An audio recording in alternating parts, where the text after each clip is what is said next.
Oui, bonjour Vincent, sponsorisé depuis 2 jours. Avec vous ce matin, Vincent, l'édito international, la Turquie est ulcérée en ce moment contre les Suédois.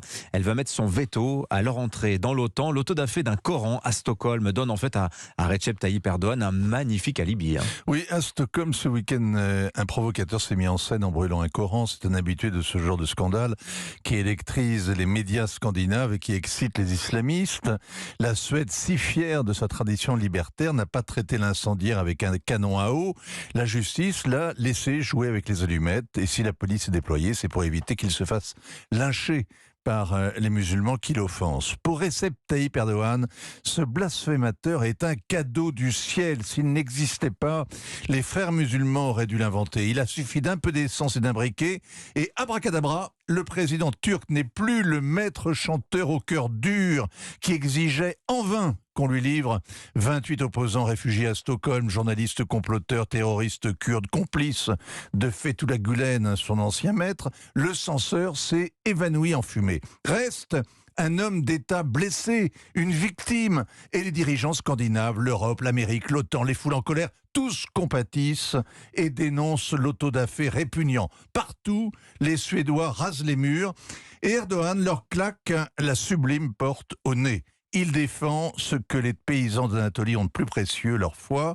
Alors d'abord, ça leur fait oublier aux paysans d'Anatolie les prix qui ont encore doublé. Et puis dans 100 jours, peut-être qu'ils mettront leur bulletin dans l'urne pour offrir à leur sultan un 3e mandat. Ce sera le 14 mai. Erdogan a annoncé hier cette présidentielle anticipée. Après, il a averti les Suédois qu'ils ne devraient pas s'attendre à ce qu'il leur apporte son soutien pour entrer dans l'OTAN. Est-ce que ce veto turc, Vincent, ferme définitivement la porte de l'OTAN aux Suédois et aux Finlandais ? Bien, les dirigeants suédois ont obtenu l'aval de 29 gouvernements sur 30, oui. Mais la règle est l'unanimité. C'est bien pour ça qu'ils lèchent les pieds, lèchent les babouches des Turcs jusqu'à en perdre la tête.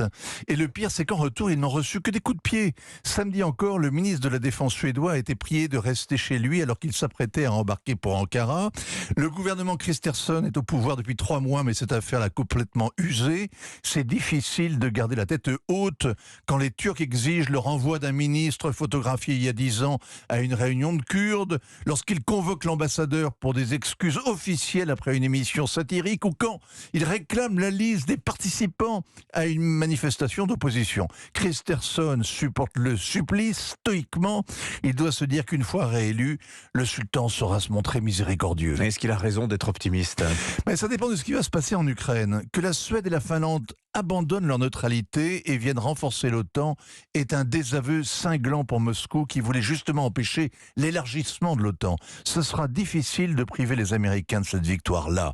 Erdogan peut marchander son soutien aux Suédois comme aux Russes, mais il sait bien qu'à l'OTAN, il n'y a qu'un seul décideur et qu'il habite à Washington et pas sur les bords du Bosphore. Signature Vincent Hervouet. Merci Vincent.